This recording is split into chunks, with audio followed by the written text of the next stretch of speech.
26/11 के हमला में ये सारे मास्टरमाइंड थे और जो भी आतंकवादी उसमें मरा, सारी खबर शरद पवार को था।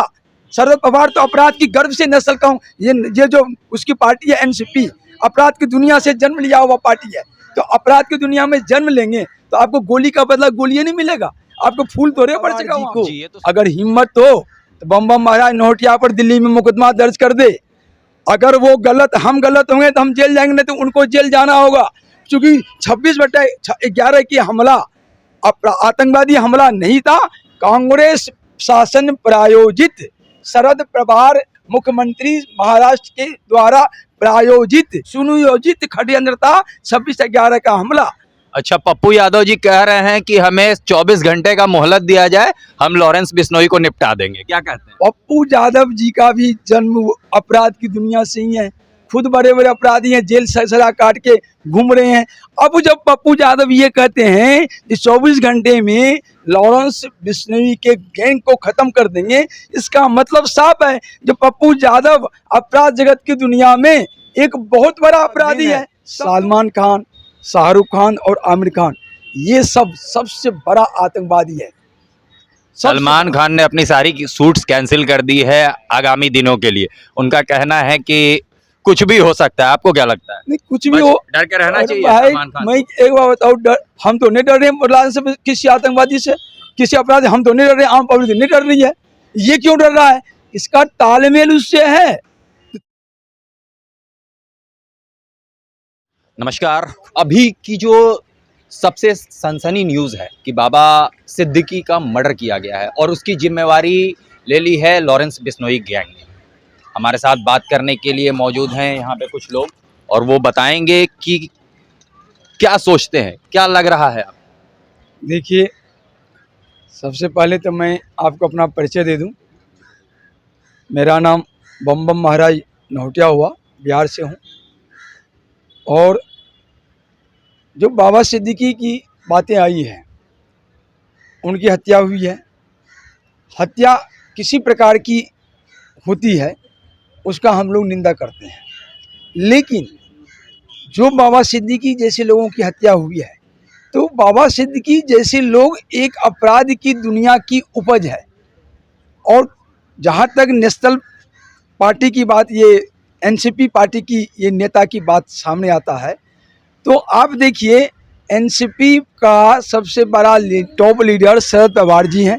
शरद पवार जी की बुनियाद क्या है? 2008 में 26/11 जो ताज होटल पर आतंकवादी हमला हुआ था, इसके मास्टरमाइंड शरद पवार जी थे।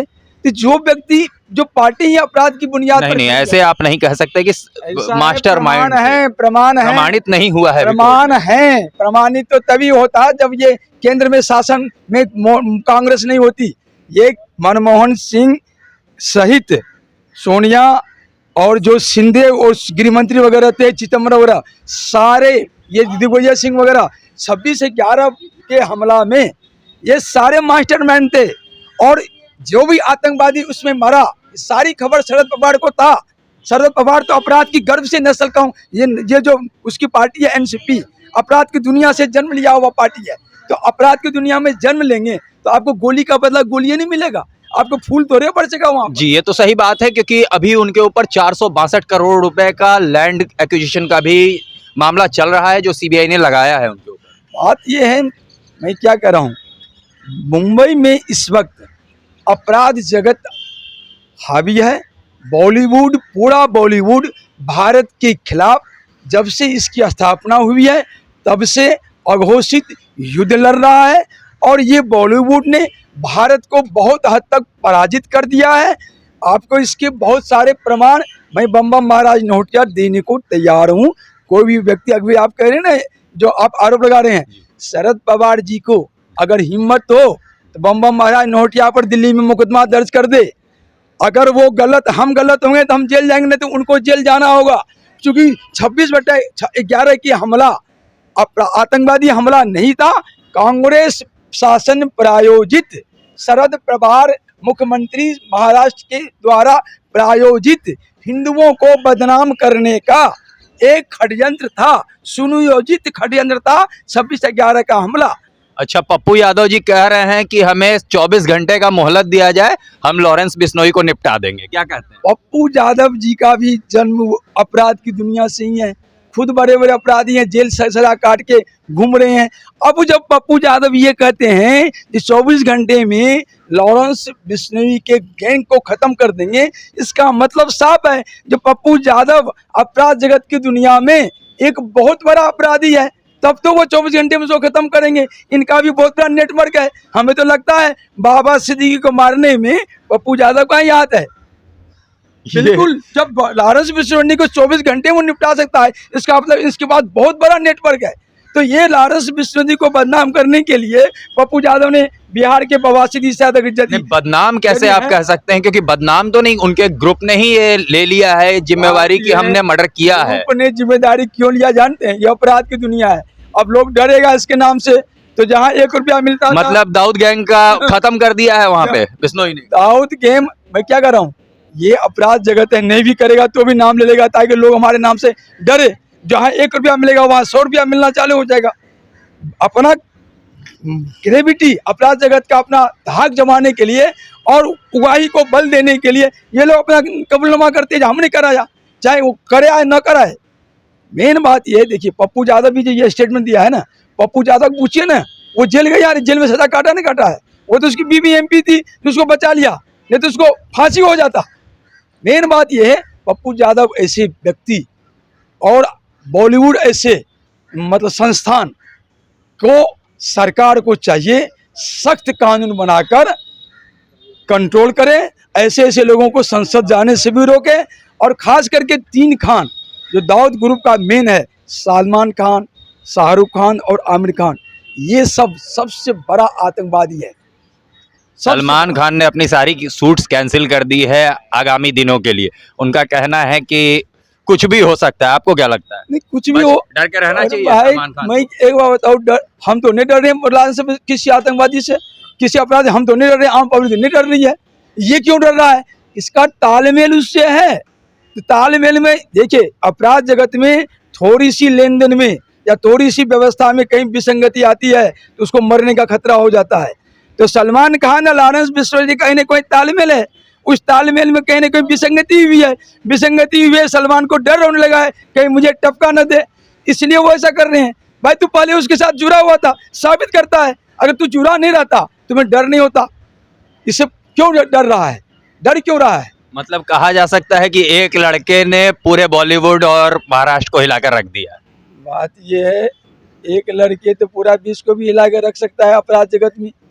मेन बात है, जब आप काउंटर नहीं करते हैं, जब तक आम आदमी, सरकार, एक था वीरप्पन, उसके डर से सब चंदन तस्कर, सारे प्रशासन डट के भाग रहा था।